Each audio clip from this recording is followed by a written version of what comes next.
Okay. Welcome, everyone, to the latest episode of The Other Side. It has been a while, but here we are pre recording our episode so that you guys get to check us out during the winter break while we are gone. And we have none other than the ghastly ghoul herself, Hildageist. Hilda, do you mind plugging yourself? Sure. Hello, everybody. My name is Hildageist. I'm a poltergeist VTuber here on Twitch. I am Canadian. I am a grad student, and I do a lot of gaming and art, mostly Trombone Champ and Terraria now. Um, but yeah, that's and complain about being a grad student. It's kind of like a prerequisite. In order to be a grad student, you have to Yeah, complain about it. yeah, 100%. Yeah, and hello everyone. I'm Usabeni Yume. I'm honored to be your host today in the place that you've been looking for your whole life. Welcome to the other side. And I have a really nice set of questions for you today. And if you have any questions that you want to bring up that kind of come up as we talk, or any questions you want to ask me, feel free to throw them my way. Um, Of course. but let's start with the first question, one that I'm really interested in, and I'm sure a lot of other aspiring DMs would also be interested in learning about. Can you tell us about your homebrew world, and then also talk about like what was the idea to get that world started? Yeah, so uh, it's pretty patchwork and cobbled together, but I think that I've fallen in love with that idea in general of it not really being that serious and it being very patchwork. I think building in the chaotic disjointedness of it into the lore is really is really funny, and it's a fun justification to just have all these crazy locations not really fitting together with each other in the world, and having having a justification for it that fits within the lore of the world. Mm-hmm. um the When I first started DMing, it was only ever one shots, and the very first one shot that I wrote, that I based in a homebrew world, I hadn't created anything else, but the first town I created was Tillydrone, Mm-hmm. which is in the southern part of the continent that the party's currently on. But that was the first continent that I built, and the first town within that was Tillydrone. And it's just a little village that had a bit of a goblin problem. Mm-hmm. Interesting. So you never really had like a specific structure that you wanted to, and it just ended up becoming like kind of like you said, a patchwork world that you really enjoy. Yeah, pretty much. Because I, I don't know if it's a problem or anything, but I really, when I like an idea, I'll want to use it like really, really badly, and I'll try to find any justification for putting it in the world. Also, the people that I've run the one shots with in the past, they tend to be, they're very creative people. I'm not going to discount that in any way, shape, or form. They just tend to come up with these wild and crazy ideas, and then it's up to me to figure out, okay, how do I make this work? Mm-hmm. And it ends up being super convoluted Mm-hmm. and just absolutely ridiculous. Like, Yes. because of the one shot that I ran on Saturday after our Herald's game, I basically found a King Arthur adjacent founder of a city of dragons. Uh-huh. And that came up And just it's, in the game. well, it came up because of the character that one of the people wanted to play. Oh. He wanted to dress up as a historical figure and have it be King Arthur like, Uh-huh. and be basically a paladin of Bahamut. And with Beagle's backstory, actually, with Nuntius, it helped me build Trickus quite a lot and helped me figure out that it was a very um, like dragon Bahamut justice oriented kind of Ooh. city. Uh-huh. Uh-huh. Um, Even though there's a small subset that are very much not that. Mm-hmm. Uh, but with Nuntius's backstory combined with this historical figure, it's basically this is equivalent to Camelot, and this character is King Arthur. Uh-huh. That's awesome. It's And it's it's fun.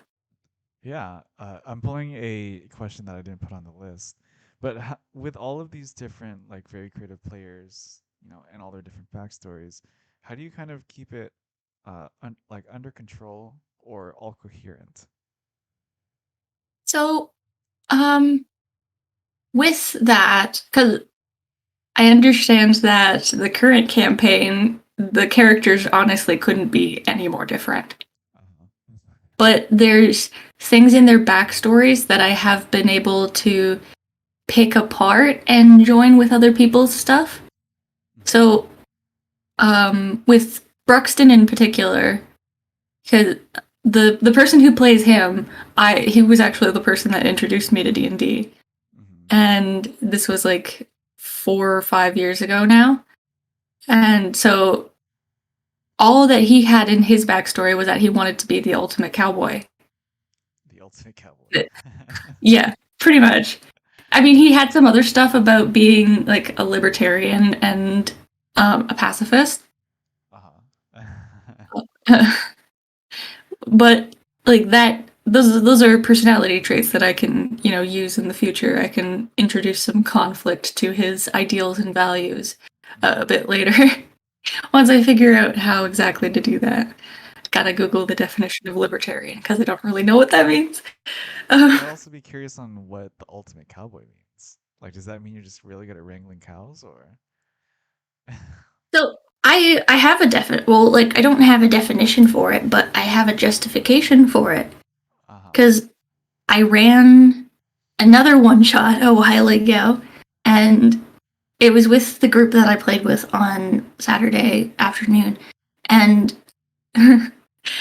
I think it's important to mention that sometimes my father, like my actual Papa Geist, will join Mm-hmm. because he hasn't played D&D since the 80s, Mm-hmm. and um he absolutely loves how chaotic everything is. He never had a DM that was not combat oriented because he played like first edition, Uh-huh. Uh-huh. and so everything was very min maxy and combat oriented. Back when D&D was still very very racist, where you could where a lot of classes were race locked, which Oh, was really? pretty stupid. Yeah, like you could only be a wizard if you were an elf, Huh. which Interesting. I didn't know that. really stupid. Yeah. If I want to play just like a kobold wizard, I should be allowed to. Uh-huh. Um, but yeah, so he's. It's been fun seeing him kind of break out of his shell in terms of creating these wacky characters. Uh-huh. Yeah, Uh, coming from a more combat-oriented edition, how has he kind of uh transitioned into more of a role play setting? Has he been uh, is he enjoying it? I think so. He's taken a little bit of time to not address everything in the third person, because he started out by saying like I walk up to the person and I ask them about this happening within the city. I'm like, you could just ask them in character Uh-huh. because I'm going to give this person a funny voice and you're probably going to want to talk to them. And that was one of his first characters. Actually, I don't remember what his first character was. I think it was a ranger because he used to be a ranger main. Uh-huh. um but yeah, his characters are definitely really fun, and it's fun seeing him kind of grow into the more roleplay oriented because he gets Uh-huh. super excited. Uh-huh. I've also and it's heard, or I adorable. do remember that he's married to one of your friends. Uh, oh my god. So it's in that one shot, one of the people was, I think, either a paladin or a cleric subclass or multiclass, but he Uh-huh. was mainly a barbarian and he was a lizard folk. So he didn't really, understand that other cultures have different marriage ceremonies. So Oh, okay. he cast ceremony on the entire group and married all of them. So Wait, don't they get like an armor bonus or something for doing that? they do. They get a +2 AC if they're within 30 feet of each other for a week. Hell yeah. So I'm Yeah, sure it turned out well. Fought a it did boss. until the barbarian started throwing people out of that range. Ah, I see. Yeah, that's Yeah, pretty because we had a Goliath barbarian, and then everyone else was either like a dwarf or a gnome or a halfling, funny. which was interesting, Uh-huh. including my father. My father was a gnome, Nice. who's the worst. A gnome ranger named Thor Bogtrotter. Nice. Yeah, Oh I boy. definitely want to hear more about that later on. But kind of going back to you, what are some of the parts of your either characters or campaign, your homebrew, that you're kind of like the most proud of? I'm I'm really proud of Professor Roach, to be Mm. honest, because she was an improvised character at the end of session 0 where the party brought stuff, well, like they brought some corpses to her to analyze, and then she ended up turning into, an actual useful proxy character. Mm-hmm. So she's the one that functions to the party as like, okay, I'm going to take you here, I have an inn, make sure you don't misbehave so that they don't have to go around talking to people as much, which I think is useful, especially considering a couple of the people are new, so having someone that they already have an inn with who is Mm-hmm. a higher ranking person within the place that they need to go is pretty useful. Mm-hmm. Yeah, it really seems like Professor Roach is like a really good character to have, like you said, for the new people and for like the more patchwork world that's kind of turned into that kind of binds Mhm. everything together. I think she kind of epitomizes it in the sense that she herself is patchwork as well, Uh-huh. because she's like a Frankenstein, Oh. which is really funny. Mm-hmm. Is that a Um, self-insert in any way? no, Okay. maybe I don't know. Yeah, I guess Uh, time will tell. yeah, I guess. I mean, I've put a lot of interesting lore, maybe more than I should have, Mm-hmm. into developing her and attaching her to the party. Mm-hmm. But Uh, she's attached with at least Nuntius pretty well. huh. And I imagine she's going to keep on being instrumental moving forward. Uh, do you have any plans for her? Quote Oh unquote yeah. plans? I see. Oh Well, yeah. that'll be something to look forward to, isn't it? Yeah. I have a whole set of notes called Pluto projector moments Nice. because that whole like instrumental part and like the fact that it's a TikTok audio and it's like, wow, this is meant to rip their hearts out. And Professor Roach is instrumental in at least one of them. Nice. That'll be that'll be something to look forward to. I'm really excited to witness these Pluto projector moments. Mhm. Eva Uh, almost had hers. oh yeah. Yeah. Well, because so many of her kids are where she is right now. Mm. Hmm. But yeah, Have you made anyone cry yet in any of your D&D games? in one that I've played in, yes, I have made everyone cry. Oh, nice. How is that feeling like? Um, it was really funny because people kept spamming gifs in the chat of just absolutely falling apart and bawling their eyes out. And then when I was finished with it was a monologue at the time. And when I was finished with the monologue, nobody could talk cuz all of them were choked up and Is I was making fun of them. I was crying too. is this episode Um, on the YouTube channel per any chance? oh no, this was the first campaign of the group that I play with on Saturday evenings that I have for the past almost 4 years now. I see. Gotcha. And my character, who was 8 years old, Uh-huh. um, who was she was separated from her parents in an event, and she ended up teleporting away, but ended up teleporting to another plane of existence. So when she got back, there was um, a whole bunch of time shenanigans because she was originally from the Feywild. So it Mm-hmm. actually had been a year that passed instead of the Oh. couple months that she was actually gone. Uh-huh. And her parents did pass away in that event.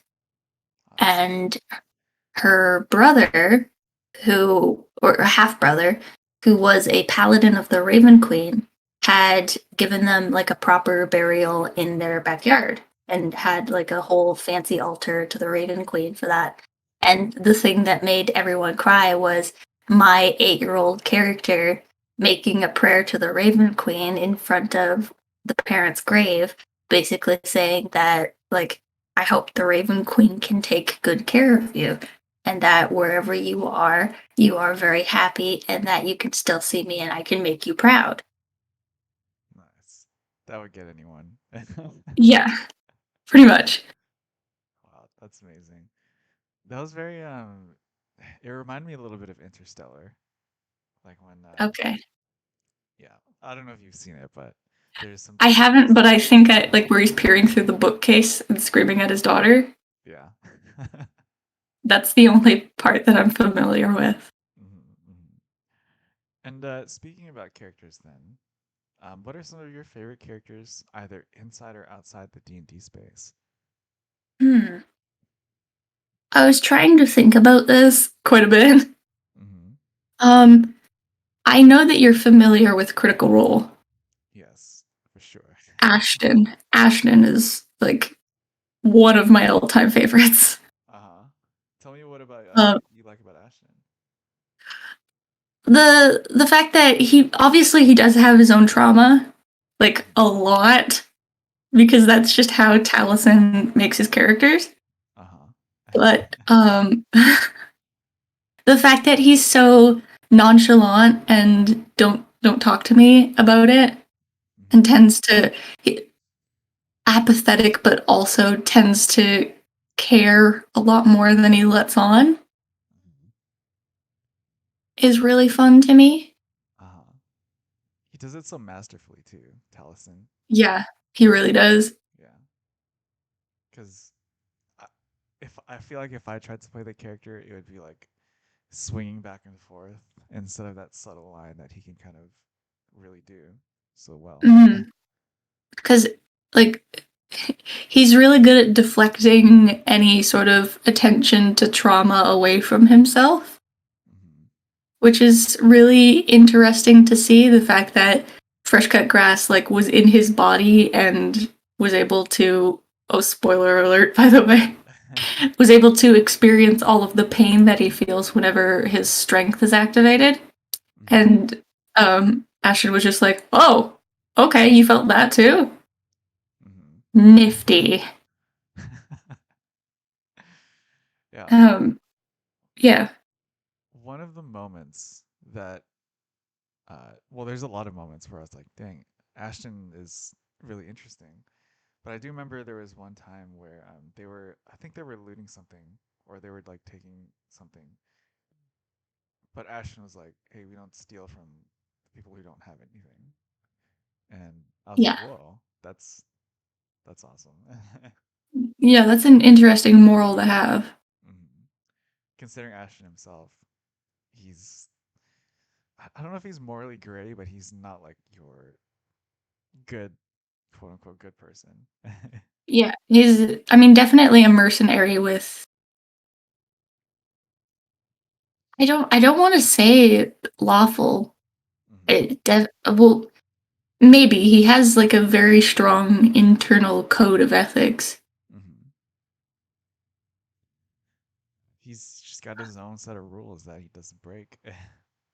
Yeah, but that in itself would make him lawful, though. Hmm. But yeah, lawful characters tend to be very, very interesting, in my opinion. It's definitely harder to play a lawful character because you have to have these, innate values, Hmm. even like if they are established by a society or an external body, or if they're internal rules. Like it's still really, really interesting to have the conflict. Hmm. Yeah, I think so as well. And I really enjoy when these lawful characters don't end up just being like this annoying, like, just set of Stop! You enforcers. violated the law. Yeah. Yeah.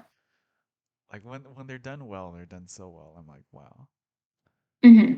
Because I guess as a person who isn't so lawful, it's harder for me to understand like the reason behind being a lawful type of character.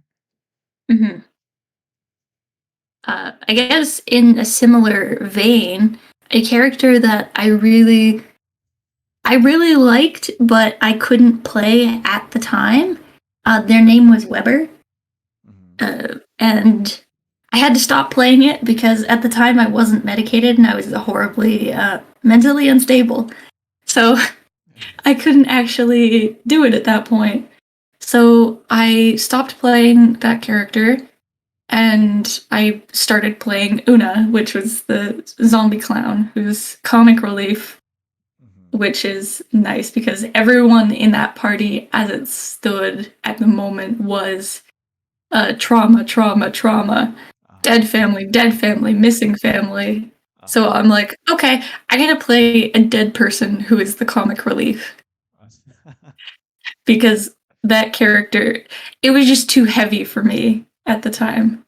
Uh-huh. But in the future, I'd love to pick that character up again because they were they were lawful neutral Huh. and they were a detective, Uh-huh. not like the Hatchworks, a bit more competent Yeah. than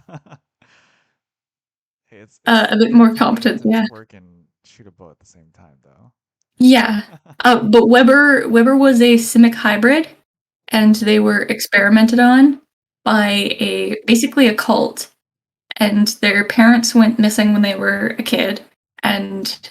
like there were mysterious circumstances. Well, like their whole family went missing. And basically, the detective that was supposed to be on the case that Weber looked up to throughout their entire childhood basically failed at every turn. Mm. So when this person, or when Weber came of age, they were immediately like, I'm going to do anything to get power so that I can fix this because this dude has failed so badly. Mm. This person that I looked up to has done nothing but fail me. So they ended up getting experimented on by a cult. Mm. Um,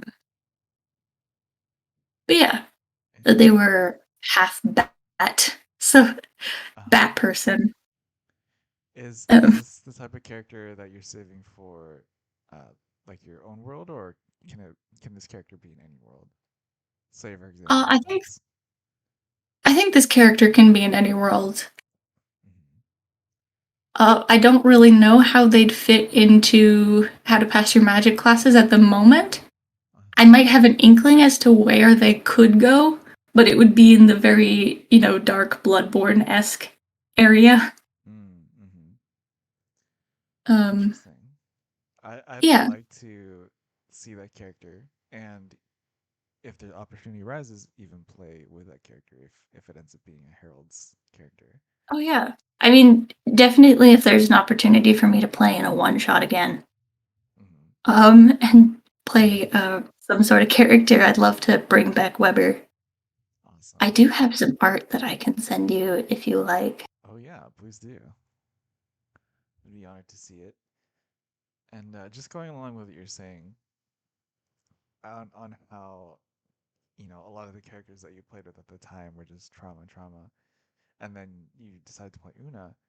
I want to definitely try something similar where I just play the character who's just like doing fine and Yeah. doesn't really have anything behind them. Hmm. Yeah, it's definitely my Like next idea. fantastic. Like what kind of character? I've been thinking about it, and I'm still working on separating the idea from that being fine doesn't necessarily being I guess quote unquote normal, Hmm. and where you just come from a normal or like a regular household where nothing really eventful happens. But being Hmm. fine is more just like, yeah, maybe stuff happened in the past, but it's not defining me. And Yeah. everything that I do is just me moving forward and making my own decisions. And to do that without also being an amnesiac, where it's like, oh, I don't have anything because I don't remember anything. Yeah, that's fair. I uh, mean, I mean, family trauma or some sort of childhood trauma is definitely the easiest way to go in terms of having in terms of motivation for backstory. But you know, mhm, it could also be just I read a story and it inspired me to pursue this. mhm. Yeah. And as I've also been thinking more about that character as well, I've been thinking about like motivation and goals. And Hmm. I think that even goals don't necessarily have to be like, oh, I want to be like this great adventurer. It could just be like, yeah, I just want to, check out some cool mountains, right? And Yeah. a more simple goal like that doesn't necessarily mean like that character would be less serious about traveling. It's just, you know, their own goal, and it doesn't make it Hmm. any less amazing or less amazing than the others. Yeah. There's nothing wrong with playing a character that's just taking a gap year to find themselves. Yes, I wish I had done that in my IRL character. And I guess that kind of transitions to our next question.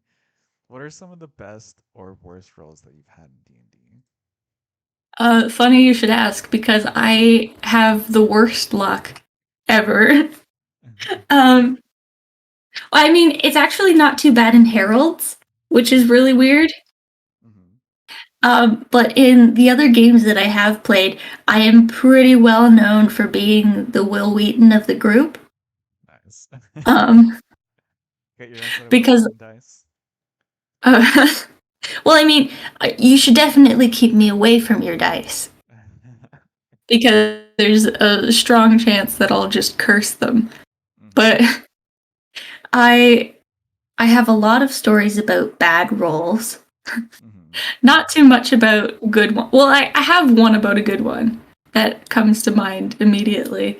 But Hmm. bad roles, I played a barbarian, like a what? No, a Storm Herald barbarian who Hmm. was a pirate. She was lovingly referred to as racist grandma because she was like 600 years old. And the DM said after she died that I'm never letting a player play a character that old ever again. Which understandable. uh-huh. Because I'd just keep asking, like, DM, would I remember this happening? Hmm. Which I understand is my fault. But she Hmm. was stuck inside, she got eaten by a purple worm. Hmm. And because I rolled very poorly on whatever save, probably a strength save as a barbarian while I'm raging. Um, so I got eaten by the purple worm, and then like it came to my turn again, and the DM said, "Yeah, you can make make some attacks from the inside to try and get out." Hmm. And so I reckless attacked, so I had advantage. Two nat ones. Oh, two. I I reckless attacked again. Two nat ones. No I got 4 nat ones in a row. I would And be questioning stuff at that point. yeah. So I'm not the best at rolling. It's pretty standard for me at that point to just be rolling nat ones. It's Uh, like you're not the best, but you're the best at rolling nat ones, though. yeah, if the goal was to get nat ones, I'd be a beast at it. And in the one shot that I ran on Saturday, the the villain, like the big bad that they fought at the end, had a +10 or like a +9 to attack rolls. I and he had 4 attacks per turn. Cool. I rolled nat ones on most of them. Dang. The reason he didn't wipe the party was because I rolled so poorly on most of those attack rolls. And not that I'm gonna try to kill the PCs or anything. It's just as a player, it's interesting. As a DM, it just becomes comical when all of the NPCs and all the villains are just incompetent at everything because the DM rolls so poorly all the time. Uh-huh. Uh-huh. Yeah. You've definitely created like a cartoon TV show where the villains are just slapstick. Oh yeah, they're like full on Rocky and Bullwinkle villains. Like they can't do anything. But what about some of the, although you might have less stories for this, like you said, some of the best roles? um so when I played that 8-year-old character, we were exploring a we were exploring an abandoned dungeon and there was like a mace left over and the Kirana, who was the Goliath barbarian of the group, and very much the mom figure to mess with her because she was bigger and stronger than everybody Mm-hmm. and had a very like um I'm gonna whoop your ass kind of vibe if you step out of line. Uh-huh. And this character was also played by Zentra. So Oh, nice. There's a theme. she's very good at those kind of characters. Uh-huh. And I she handed me a mace and I wanted to try and destroy something with it, like destroy just a shelving unit basically. I rolled a nat 20 on it, Uh-huh. which was really fun.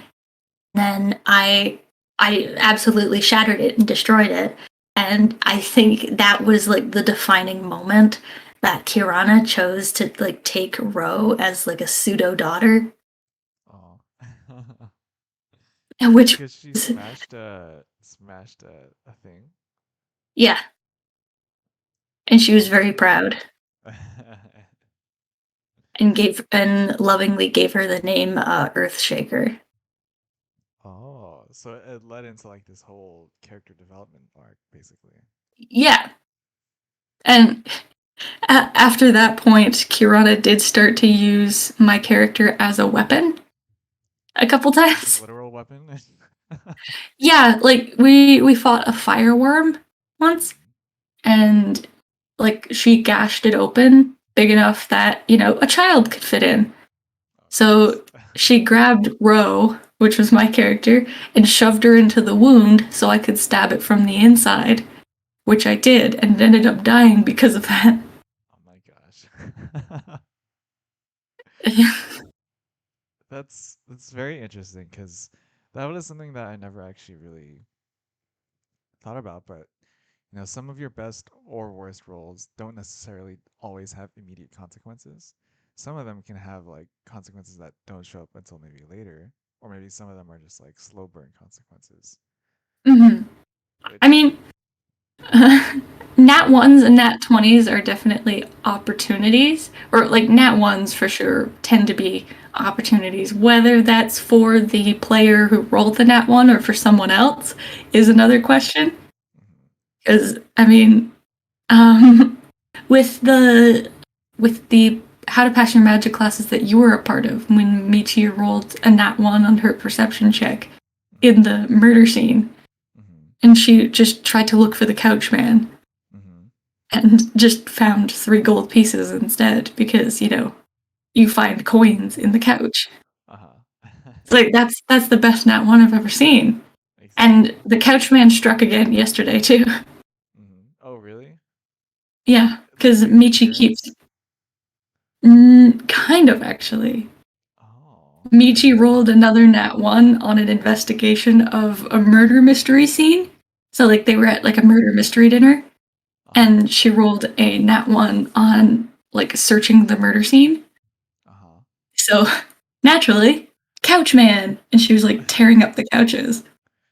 Interesting. This And almost sounds like an outer god thing where there's yeah. another god called the Couchman and is slowly like influencing Michi. Well, the Couchman left a note in the one yesterday because when they were doing their final deliberation of who committed the crime, Uh-huh. Michi found a note that said it wasn't me, signed the Couchman. Oh. And honestly, in my world, I think outer gods is a good answer for anything. Like, if I don't know how to explain it, outer gods. You're not supposed to understand them. I don't understand them. My gosh. What a great Mm, development. yeah. I think that's one of a really good sign of a good DM is when you can take nat ones and make it make nat ones like meaningful, right? Mhm. And I mean, they're definitely one of my favorite things to play with. which is a good thing considering you tend to get a lot of them. Mhm. Maybe it was like a something that was evolved from always getting nat ones, because you just learn how to make the best of it. Yeah. Because I mean, as a player, I would be very appreciative of if I got a nat 1 and it's like you still got something. It's the exact opposite direction and it gives you more questions than answers, but I think that's the nature of a nat 1 is like you find an answer, but it's not for what you're looking for. Yeah, that's a really good thing. Another good tip for other D&D players wanting to learn. Another good thing to put under your belt. Oh yeah. And now that we've talked about characters, I do want to talk about Ornala. Starting with Sure. the design behind Ornala. Where did it come from? Um Mostly Pinterest.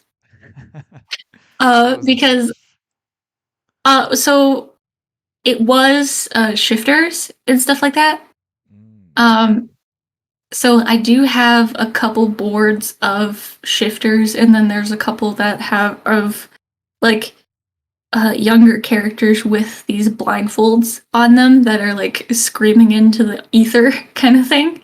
Uh huh. So design wise, that was very much it. mm. Um, it definitely wasn't the only thing that I pitched to Merlin when I first started talking to him, Uh huh. because I think there were a couple. Um, We'll talk about those for yeah. sure. But design wise, Orinal is pretty simple. Basically, just a feral shifter with some bandages over her eyes. mm.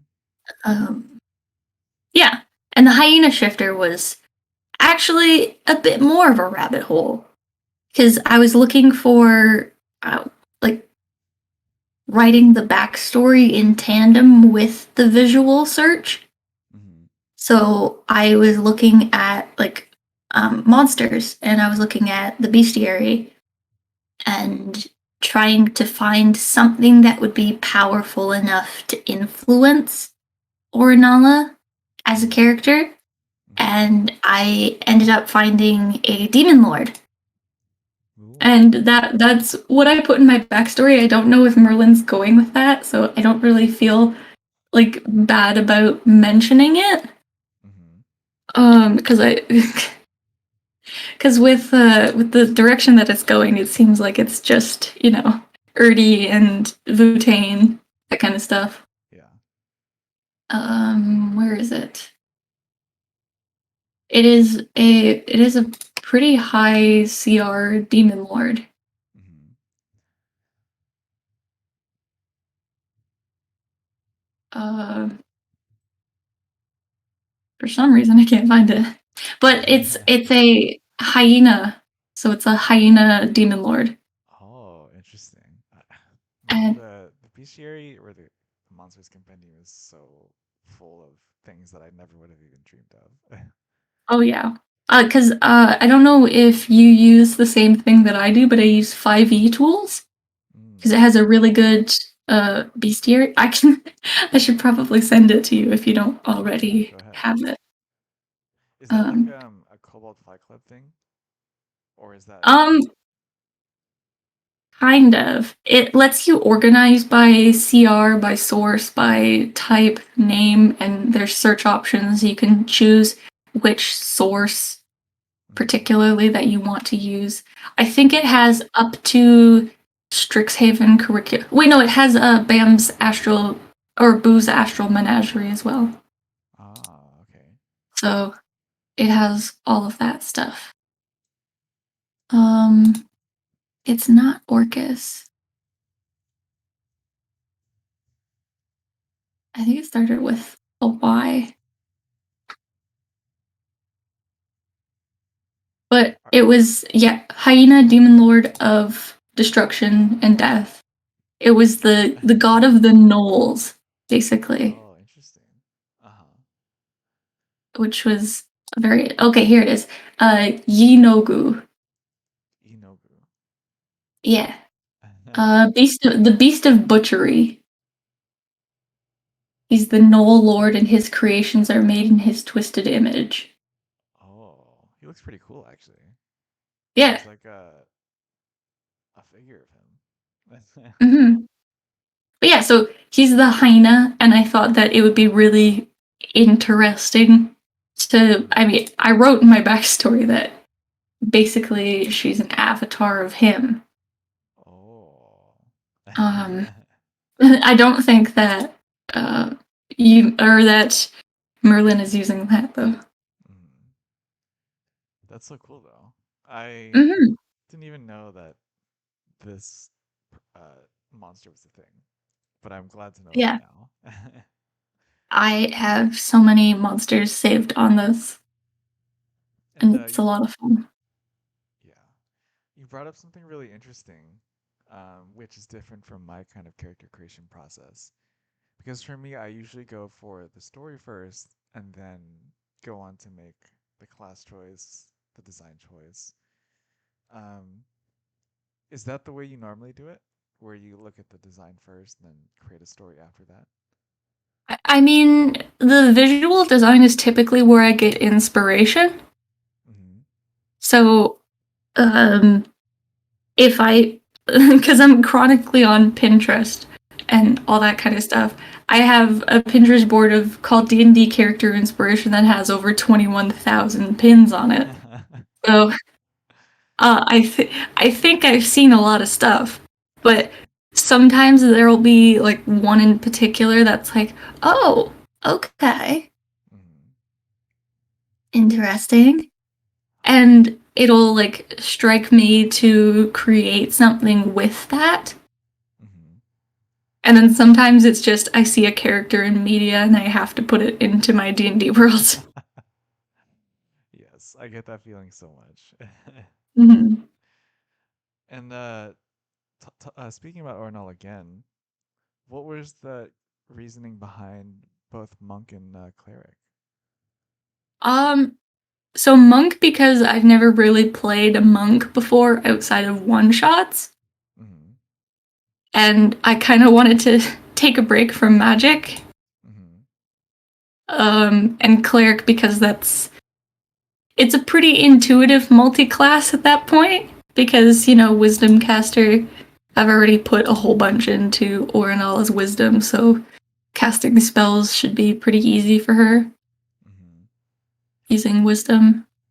Yeah. Um, yeah, it's basically just some. I mean, having inflict wounds, cure wounds, guiding bolt is pretty nice. Mm-hmm. Some of the Those best are some. spells. Yeah, exactly. Mm. It's a good little spell list that she can use in a pinch. Um, and we haven't really gotten to see the cleric side of her yet.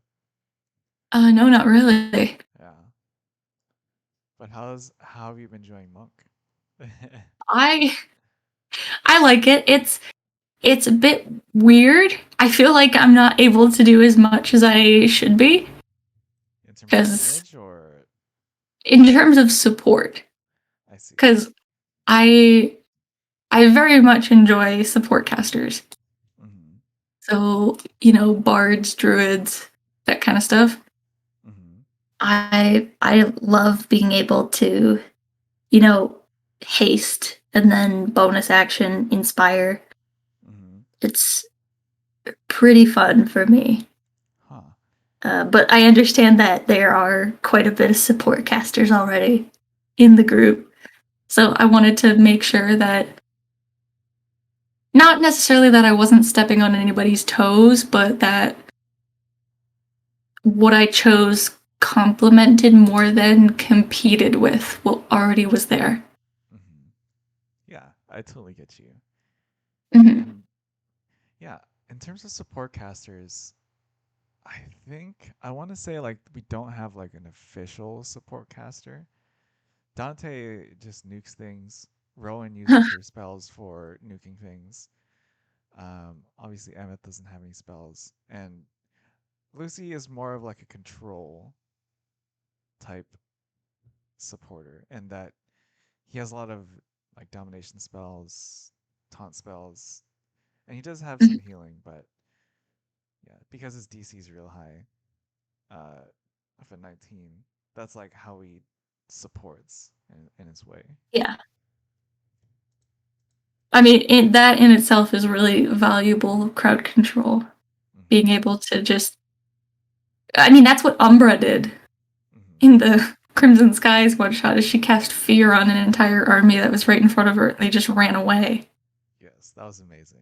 And then when she gets That was, angry, she's like, "Power word kill." yeah. It's like he's my friend now. He's dead, and he gets brought back to life as my servant for the rest of eternity. uh And then you had mentioned it before, where you had pitched some other ideas to Merlin. Um, but what were the other ideas that you had pitched that didn't So make the cut? there was a ranger idea that I had. Mm-hmm. Um, Again, amnesiac because why not? Mm-hmm. But basically, that they so I have written Merfolk Horizon Stalker Ranger. Ooh. Um, so they were from like a junction where portals tend to appear more easily, and they were part of a clan of protectors or watchers over those portals. Mm-hmm. And this character with their portal in particular that they watched over, they became friends with something that existed on the other side. Mm-hmm. And an event happened on the other side, which, collapsed this portal or did something weird.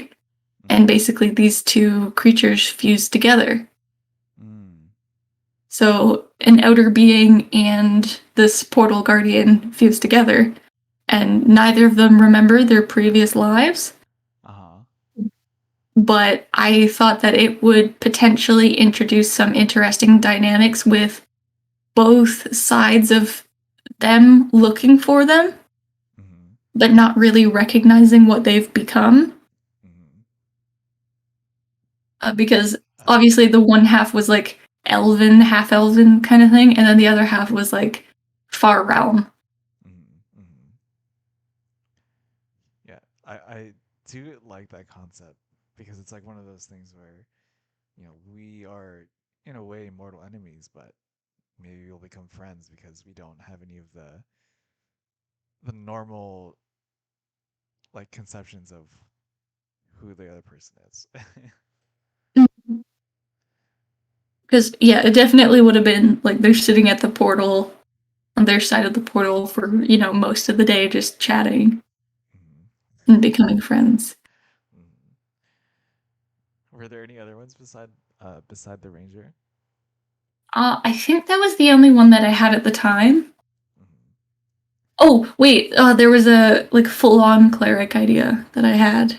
a bit after I started, though. Oh, After I found the plague doctor. uh-huh.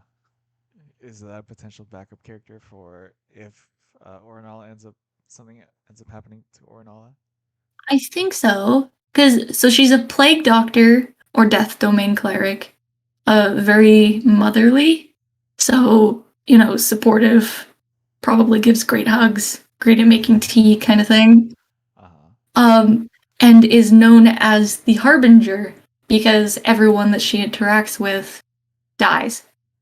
Nice. So, so she leaves this like path of death, and like people tend to avoid her because of that. But also, um, she tends to, like because of this, she tends to get very distant and not interact with people because she's afraid of them dying because of her. And basically, the relationship with their god was that the god sends plague and death to the people around them so Mm, that they can continue to worship their god instead of caring for people more than they care about their god. mm. Interesting interesting way of thought. Yeah. But also, within Herald, I can tell 100% that that's already Vutane. Mhm. Like,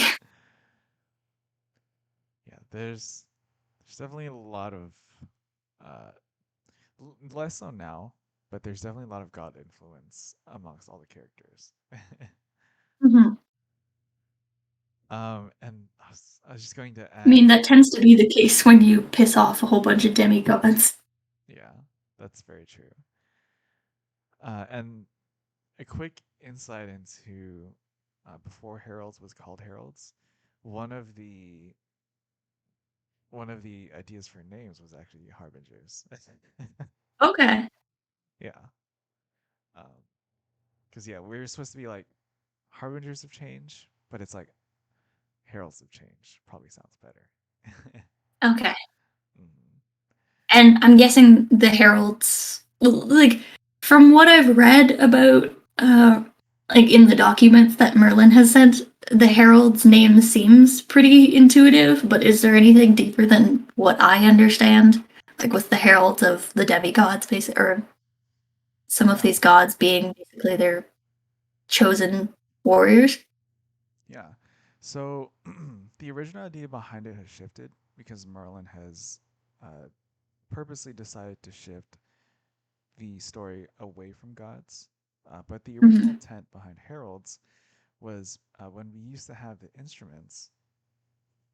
instruments were tools to either keep the gods uh, out of this plane by by kind of like restructuring the divine gate to keep them out, or the instruments could also be used to dissolve the divine gate and have the gods come back. And so that obviously was supposed to be a very big change that was supposed to come across the world. Um, and so that's why we were considered the heralds, because at the time the people that were um, kind of uh, like champions of various gods, uh, they were like the heralds of those gods. But we've kind of Okay, yeah. shifted away from that, and that original meaning of heralds doesn't really apply anymore. But I think it still does apply in maybe some other ways where um, heralding different things. What that is, Mm-hmm. we'll figure it out. But yeah, that was the original intent behind heralds. Gotcha. Mm-hmm. I mean, it's nice to have it still fit the word because instead of heralds being champions of being champions of people, it's like we're heralding possible disaster or calamity because of our actions. Yeah, But exactly. having the power to do that is very strange. Uh huh. Yeah, and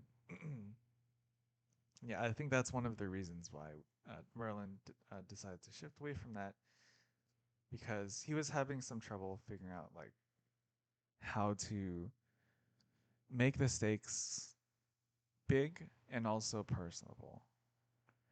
Um, Hmm. yeah, And you can probably tell from our party, like, yeah, Yeah, you we're guys are connected. It's crazy.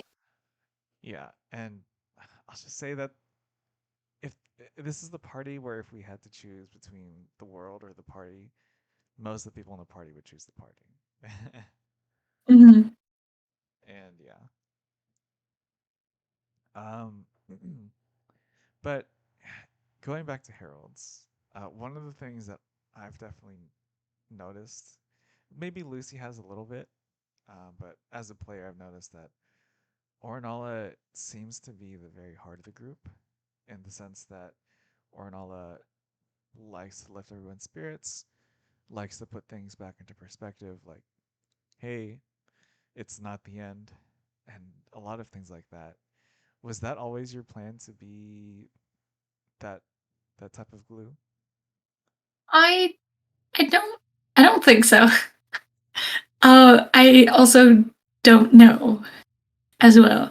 I think when I started with this group, because again, it's so like, this group is new to me. I Mm-hmm. wanted so desperately to not or to make it as little about myself as possible and to just complement everyone else's stuff before like until I'm comfortable with the group and the group is comfortable with me. Mm-hmm. Um, but to focus on their characters because um, Orinala doesn't really have anything besides the group right now. So like, they're everything. They're everything to her. Like she doesn't have a lot of sense of self. So when it's like, oh, please don't be sad. I don't understand how you feel, but like you're strong. You're not a killer. You're a protector. You've done nothing but nice things to help anybody. And I understand that these come from a place of extreme naivety, Uh-huh. but also at the same time, that's really all she knows is you guys. And you guys have been nice to her and given her like hash browns and stuff. So to her, you guys are like the best people. Mm-hmm.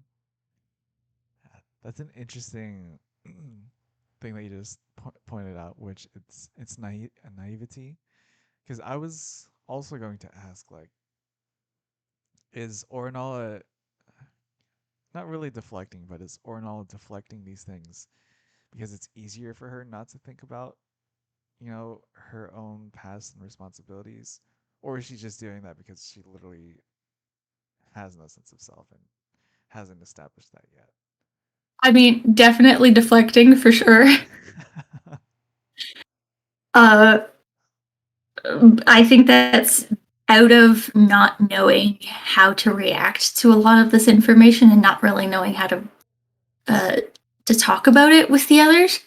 Mm-hmm. Because I I think she's afraid that it's going to be something so horrible that the people in the group are just going to disown her. Mm-hmm. Um, so she'd rather keep quiet than to address her own issues. Hmm. And I think she's going to keep pushing down her own issues until it potentially starts hurting the rest of the group. Oh, interesting. Yeah, and it's also very interesting that you pointed out that it's because of fear of being disowned rather than her fearing for the actual like memory of it, if that makes Mm-hmm. sense.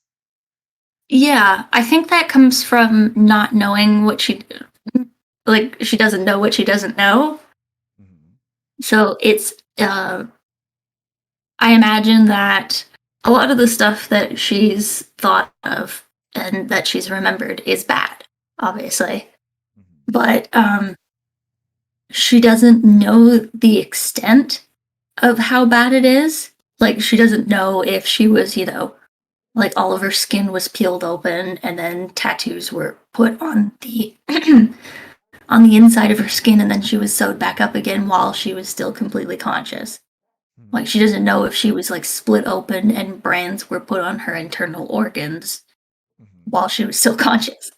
Like she doesn't know that. Yeah. Um, but until she kind of gets an idea for the scope of what happened to her, she's it's not necessarily going to be fear of what happened to her Hmm. as opposed to fear of telling the rest of the group.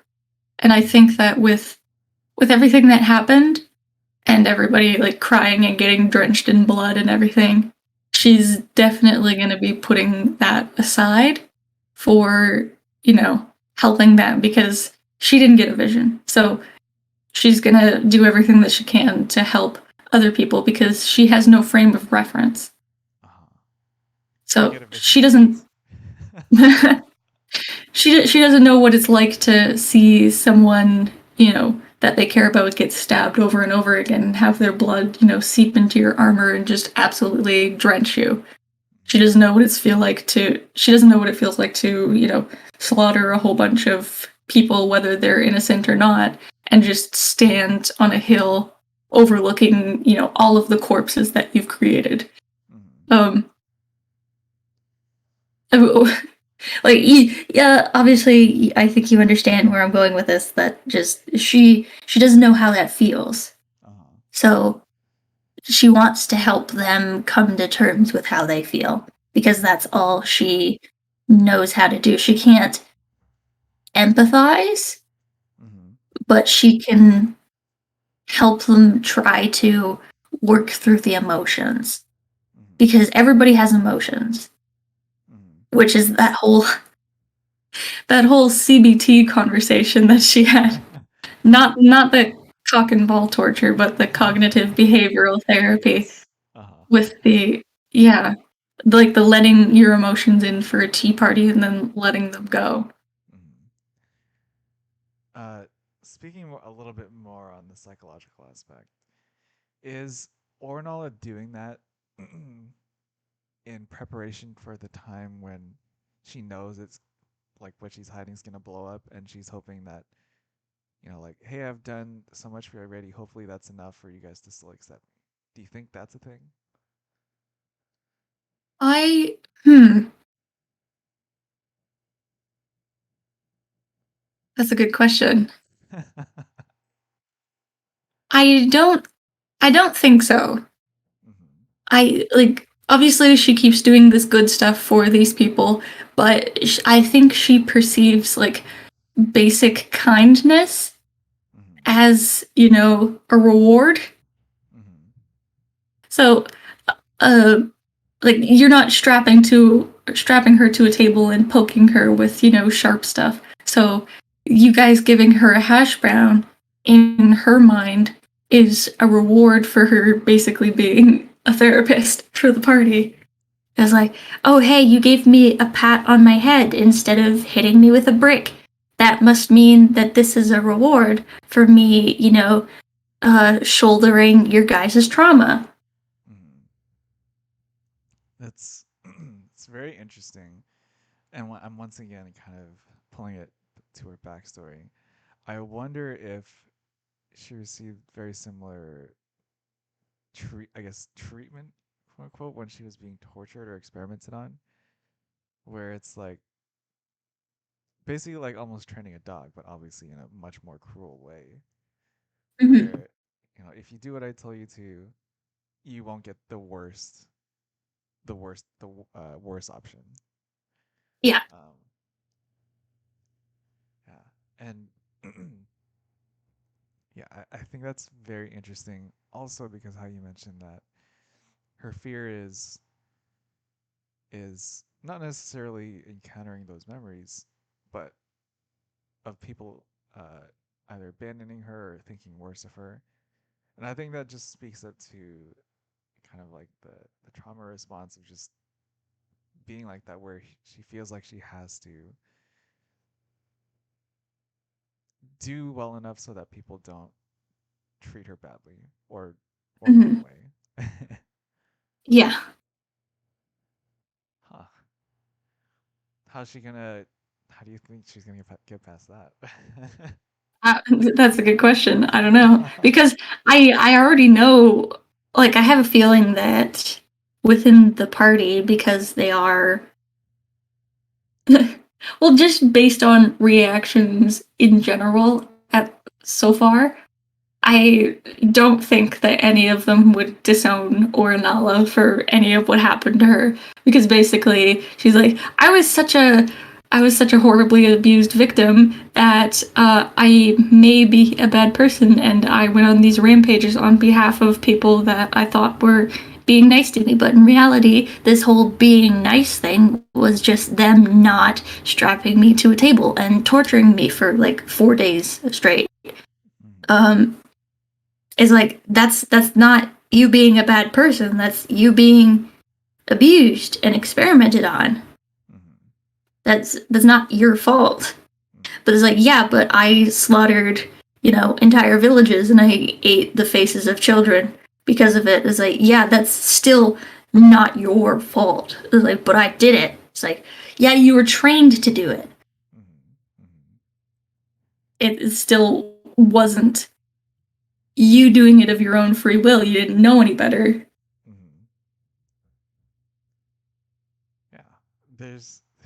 I feel like there's a lot of similarities between. Well, obviously all the other characters as well, but in my mind, I can see the similarities between Lucy and Ornella. Lucy being a soldier, which in some ways is its own bag of trauma within itself, especially when Mm-hmm. you end up regretting the things that you did as a soldier. Mm-hmm. Yeah. And yeah, I do really enjoy the way they interact with each other, and I'm curious on how that's going to continue to develop. Mm-hmm. And I guess that's a good Yeah, segue for the next question: is how does Ornella feel about the way she's kind of treated amongst the various people in the group? I think that she couldn't be happier, honestly. Mm-hmm. Like, nobody's hit her. So, like, It's a very low bar. yeah, I know. But, like, there is no bar. Mm, Like, every time she has one of these flashbacks, the bar just gets lower. mm, It's like, oh, you didn't, like, starve me for 8 weeks. mm, You're so nice. mm. I love you because you're so nice and you didn't, horribly harm me. It's very much like, I mean, the whole long tooth shifter plays into this a lot as well. Of this whole like kind of uh, rescue dog behavior Uh-huh. of like, oh, I've never felt a hug before, Mm, or like it's been at least 12 years since I've been hugged by anybody. This is the best feeling in the world. mm, You are the best people that I know because you showed me basic kindness. mm. You gave me a hash brown. You are now my favorite person. Uh-huh.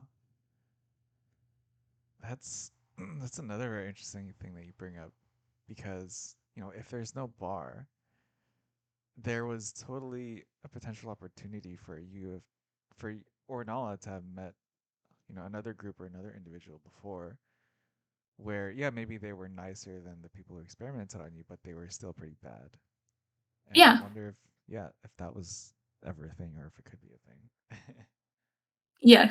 I mean, now that you mention that, that's honestly not the first character I've written that's like that. That just, you know, the first people that they met were the people that, basically set the bar. Hmm, hmm. Um, but yeah, that is it is very true, which makes me kind of curious to see if Merlin is going to play with the idea of, well, what if there are people out there who would be nicer to Ornella than the rest of the group? Like, what if there's people that give her head pads? Mm-hmm. What if there's people that, cook her, her favorite kind of soup Mm-hmm. and that kind of stuff? Mm-hmm. Like, Yeah. it would definitely be interesting internal conflict wise to see if her loyalty would shift Mm-hmm. or if the group, you know, is establishing something greater than just a basic, you know, master dog relationship. Mm-hmm. I'm very curious about that as well, and I make sure Merlin sees this part so he can do it. Mm-hmm. But the last thing that you just said, I actually want to speak more on like the master dog relationship, and uh, once again, I don't know if this is how Ornala or you are taking it, but there are some things I notice, and maybe Lucy notices. I haven't thought about it yet, but Ornala does in some ways get belittled a little bit, or is kind of her problems are kind of thrown aside, kind of because she's I don't know, like cute or something. Mm-hmm. Um, does Ornal or you get that feeling sometimes? I I don't know. I'm not the most perceptive person in terms of like social stuff. Mm-hmm. If it has happened, I have probably assumed that it's just because the group of you guys are a lot closer and I'm the newbie here. Mm-hmm. Um, or that's a good thing for Ornala. If the group is going to ignore her, scratching at her scars until she bleeds, so that Emmett and Lucy can, have a cry sash, like Mm-hmm. that's perfectly fine. Mm-hmm. If Dante wants to contemplate all of the murder that he's committed, Orinola will give him a hug and then leave so that he can, get consoled by the rest of the group. Mm-hmm. Like I I as a player and Orinola as a character, completely fine with that. Mm-hmm. Gotcha. Also completely understanding of that, given that I am the noob. Uh-huh. Yeah, and there's multiple examples that I've at least kind of perceived, but one of the ones that uh, I still remember was it had to deal with like potty training Ornala, Mm-hmm. and then Because I was going to the bathroom. it's yeah, and I just remember Ornala saying like, "I'm not a little kid," and I was like, "She really isn't," and a lot of Yeah. times she gets treated like a little kid. So I was wondering if that was something that Ornal had picked up on or was bothering Ornala. No, Um, it's not bothering me. yeah, yeah, and then so with that, like, what are her thoughts on each of the individuals? Um, Basically just that they're nice.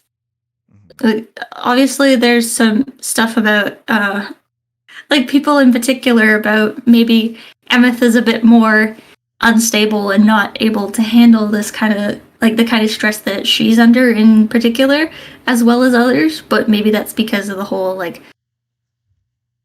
probably gonna be crowned Queen of Pentica as soon as they figure out this whole thing.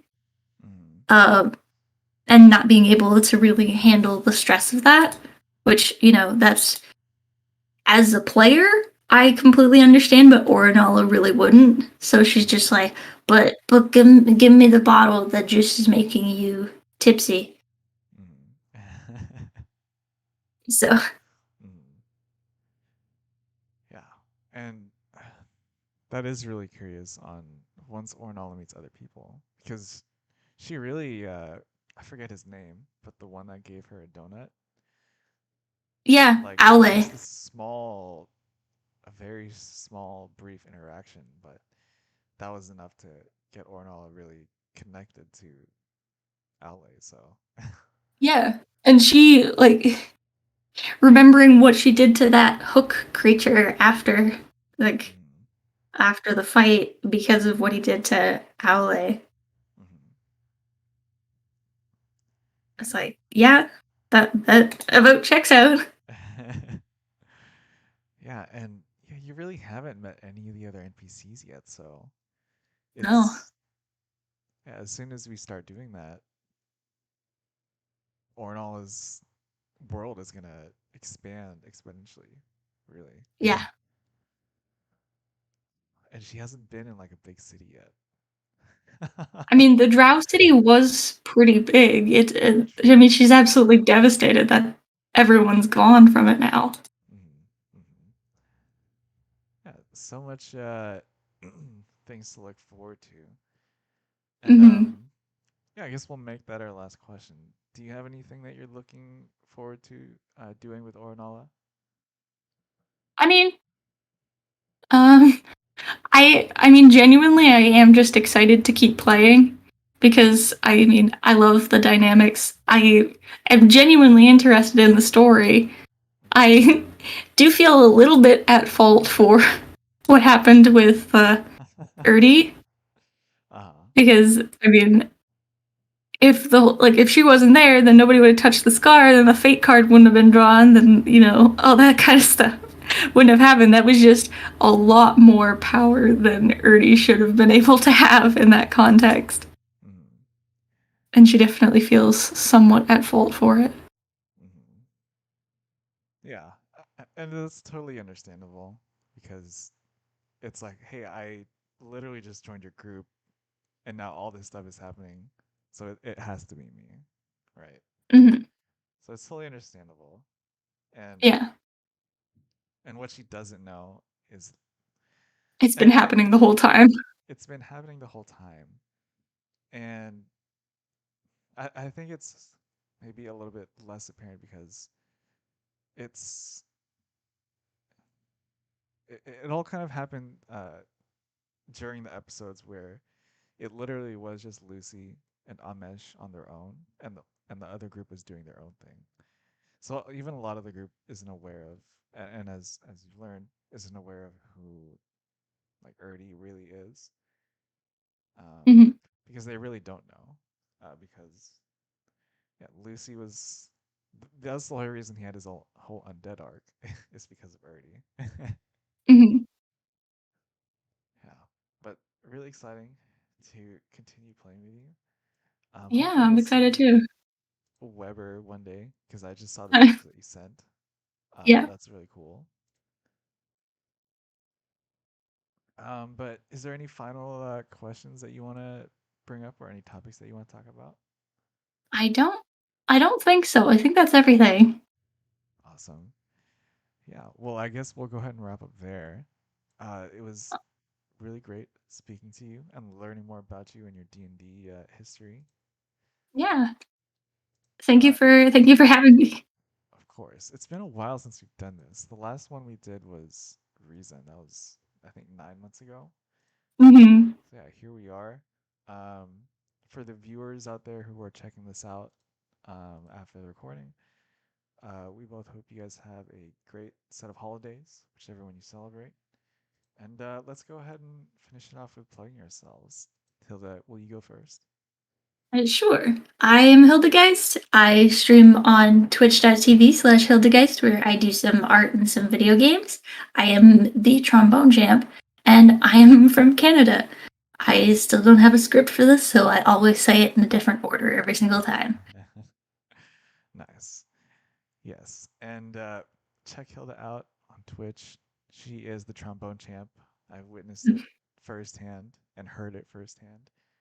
Um, and I'm Ben Yume, the host of The Other Side today. Uh, yeah, you guys will probably get to see a one shot of sorts as well, in addition to this Other Side episode. So I hope you guys enjoy that during your break. And happy holidays, everyone. And I'll see you on the next Other Side. Bye bye. Bye bye.